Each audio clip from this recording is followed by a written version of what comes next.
I teach here at Legacy Junior High.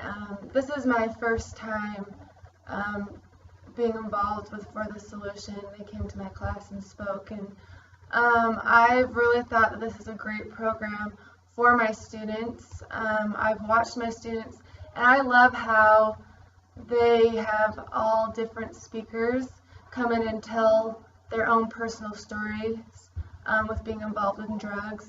And I can see my students and how they react to those, and they get a lot out of them. It's more personal. They're completely engaged. That's probably the quietest they've been for me ever. But and I can tell that they appreciate it after. They stay after and talk to me about it. They say thank you to the speakers. They relate to the stories.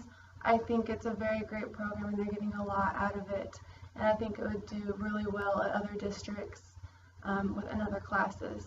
So I really think it's a great program.